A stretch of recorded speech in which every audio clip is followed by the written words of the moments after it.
This is Malcolm Reed, one of the biggest legends in barbecue on YouTube. I actually learned a lot of cooking from you, brother. Hey, glad to be of help. Absolutely. Today we're doing something crazy. We are going to react to Gordon Ramsay's barbecue brisket. You sure about that? I like already where this is going. I know good brisket. Okay. So we're gonna see if this even comes close. It's beef brisket, a super cheap cut from the breast of the cow. All right, I'm gonna push stop right there. Oh, immediately. Did that look like a brisket to you? That looks like somebody didn't know how to butcher a brisket properly. Look at that cut across the top of it. It's definitely part of a brisket, but it's not the whole brisket cut properly out. I don't know if that's how they do it in the UK or something. It makes no sense to me. That's not how it should look. That looks like crap.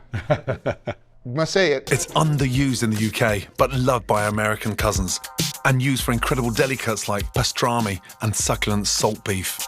The key to beef brisket is to cook it low and slow to make it tender. And I've got a delicious barbecue-style recipe for dinner. Barbecue style. I can see him already getting pissed off.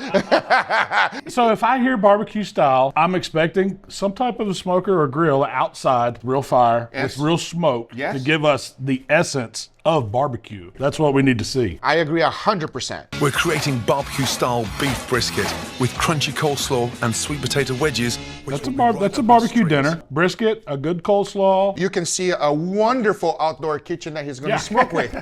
Huh? It's a good start. Remember this keyword, barbecue brisket. Authentic. Now, you love barbecues, right? Yes. So, you're gonna help me barbecue this delicious piece of brisket. Brisket, look at it, beautiful. It's a very tough cut of meat. I'm a firm believer in start with a good piece of meat and end with a good piece of meat. But man, that would be a coal. I would grind that. It would go to the grind pile. Yeah. And there's no fat. There's no nothing. fat. I see zero fat. That's something that you don't. What is that? I don't know. So it needs to be cooked slowly, so it gets really nice and tender. Are we barbecuing it outside? We're gonna actually put the barbecue flavor on there, but we're gonna cook it in the oven. Okay?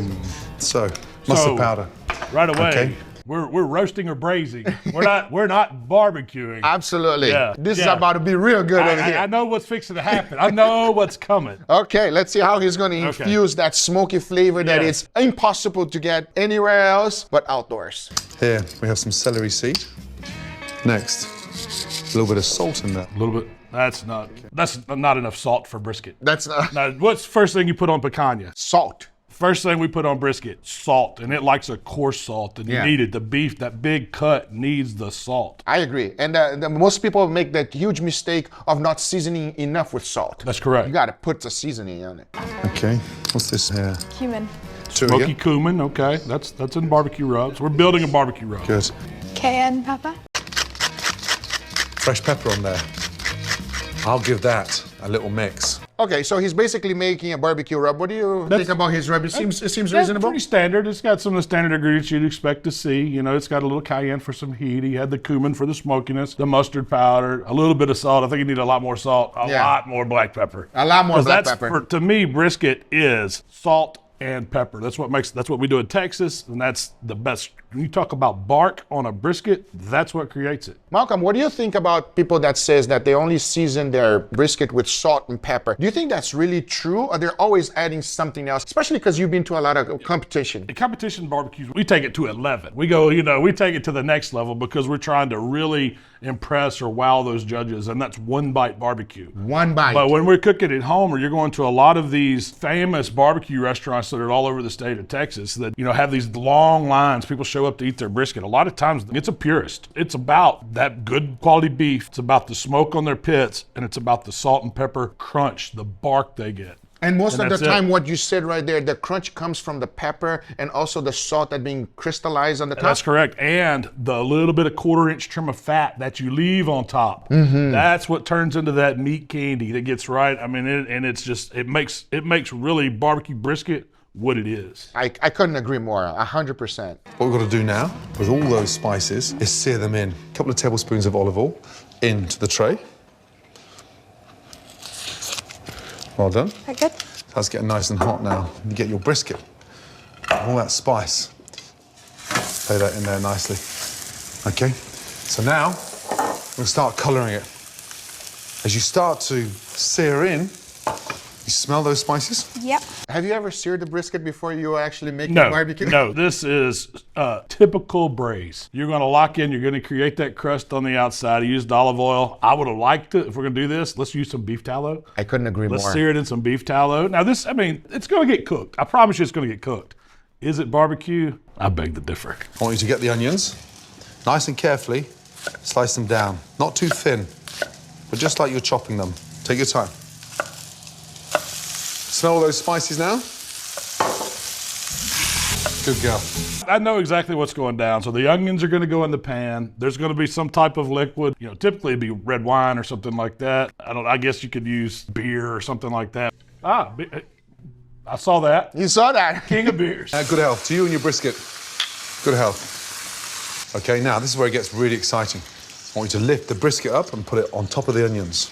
In she goes. Good girl. And then I want you to pour the stock all the way around, please. I'm using beef stock, but it will work with chicken stock or even vegetable stock. Once the stock has come to the boil, cover tightly with foil.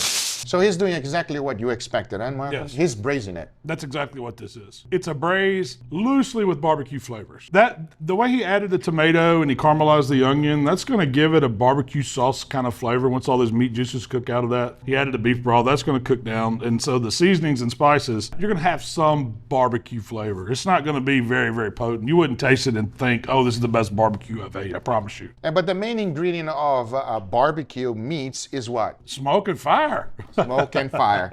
That's the #1 flavor, and so far is not existent. Now, a lot of people are going to say like, oh, it's because he's an indoor. Do you have any tips if you're cooking a brisket indoor to get as much smoky flavor as possible that he may skip? There are some indoor smokers that you can use. It's a large pan like he had that has a lid, and then you can put some chips in it and smoke while it's in there. And I mean, I would say if you're going to play around with smoke indoors, you need to make sure you have good ventilation. Yes. It's going to make all your fire alarms go off. Yes. But it can be done to give you some essence of. I also noticed that whenever you do that technique, it's completely different than real smoke from the outdoors because it's kind of like a more heavy smoke. I like to call that dirty smoke because it wasn't smoked with enough oxygen, so all that soot sat down and you ingest it. So it will give that feeling, unlike when you have real good barbecue that is smoked outdoors and it's so clean, and when you take a bite, it's just nice and you don't feel it 3 days later. That's right. That's exactly how it should be. That's how you know it's done properly. See that smell? Just sort of travels everywhere. Oh. Now, look at that. Ugh! What is that? Not a money shot. Yo, he said, look at that, like so happy, like, oh, look at that. Yo, that looks like some boiled meat. Look at the edges, not rightly cooked, not even at all. Color is horrendous. Not looking good. I don't know what you got on you, but. It's gonna need some work. It's gonna need some work.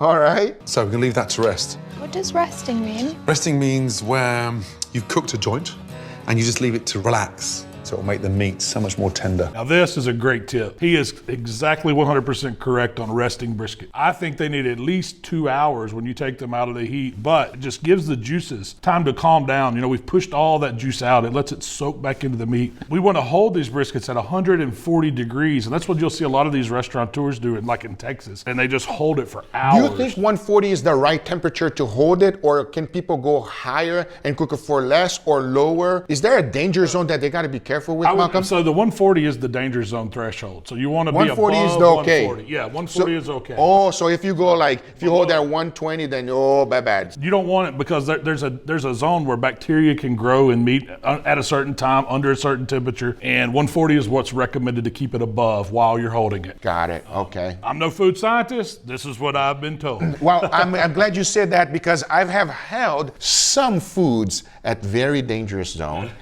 And they don't turn out very good, okay? Turn out nasty, everybody. Nasty. Don't eat that stuff because you might not live to live another day. Coleslaw. Traditionally, you would mix slaw with what? Mayonnaise. That's right, mayonnaise. This time, we're gonna do it a little different. So I'd like you to put the yogurt into the bowl for me. Greek yogurt, Please, okay. all of it.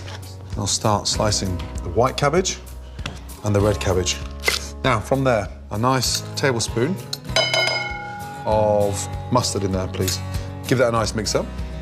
Nice little touch of salt and pepper. Okay. Now, a little cider vinegar. So a little splash of cider vinegar in there, okay? As I shred this, Yeah. okay, I'd like you, please, then to get the red cabbage and just open up into there and mix it in at the same time. And then you fold that in there as I start shredding. See how it's coming together? Yeah. Come on. Yeah, we know you can chop, okay? Vinegary tartness to the slaw, and the yogurt keeps it nice. I will say this though, for my slaw, I like it a little bit thinner. Yeah, I'm with you. It's a I little think chunky. we would put a little sugar to that to balance everything because I like the apple cider vinegar. I like the mustard added to it. Yogurt works. I've used yogurt before. I've never used it. I use it straight works. up mayo. It works. I've used sour cream with mayo. I've used a little yogurt with mayo. But I'm like you. It needs to be a dressing that you dress the vegetable with. The cab is the radicchio. Got it. How's that? Now taste it with the chives in there. It's colorful. It looks good. I would definitely want to try that. Yeah, So well looks job. good. Looks good. That's a barbecue coleslaw. Delicious. Did you see her reaction? And then he immediately, delicious, to make sure she don't say anything that she's not The supposed to. negative, that's right. Ah, you see? That's TV for you, Malcolm. In the oven for nearly 3.5 hours. You know what that looks like to me? A cheek. Yes, A I can see beef that. cheek. I can see that. I can see that. What is So- that, Malcolm? So it wasn't very appealing going into the eye, and that's what you get when it comes out. This is Pretty bad. It looks like a beef cheek that Yeah. was not butchered properly, and then it just got thrown in the oven and forget it. Set it and forget it. And the onions hanging down. I mean, we know these are onions, but it could be spaghetti squash. It could be a lot of things hanging off of it. Exactly. I mean, that just. I'm sorry, chef. Don't look good. Don't look good at all. Show you what this looks like. I'll start slicing it. You'll see how soft. That looks like gray and sad. Here's the perk. Good. That tastes You saw that? delicious. It looks dry. That doesn't look juicy and delicious, and no smoke ring, does it? No, nothing. Yeah. And it seems like Yeah. slightly overcooked because Yeah, it's kind of falling mushy. apart. It's lost its texture. Yeah. Yeah. Ugh. Smells nice. Doesn't it? Look at her face. Her face says it all. He's like, Dad, is everything right? Sure, that's the. Is that how it's supposed to look like? So she's probably thinking like, Dad. I can do better than this. I love it. Barbecue, onion gravy. Look at her face. He's like, what is that? Dad, what is that? Something's not right. See, that's one of the things with children. They can't lie. That's right. They honest. Yeah, It's their honest. impression tells it all. Whenever I give food to my kids, I know if the food is Immediately. good. Yeah, right away. Is the perfect way to serve brisket. Right, you ready? If you carry the sweet potato for me, I've got the brisket. Wow. If someone says, come over for a barbecue dinner, and they sit you down, and that's what you have, what are you doing? I go like, well, this is not barbecue, this is something else. If you had to rate it as a barbecue brisket from 1 to 10, what would it be? A 1 because we think it's brisket, but we really don't know. Couldn't agree more. Let me know in the comments down below if you guys agree with us or not. I hope you guys enjoyed this video, and make sure you guys go check out Malcolm. All of the information will be on the description down below. Like I said in the beginning of this video, if you want to learn how to barbecue right, he is the man to do it. I hope you guys enjoyed this video. If you did, hit that thumbs up. If you're not a subscriber, be sure to subscribe. And we'll see you guys on the next one. Take care, everybody. Bye-bye.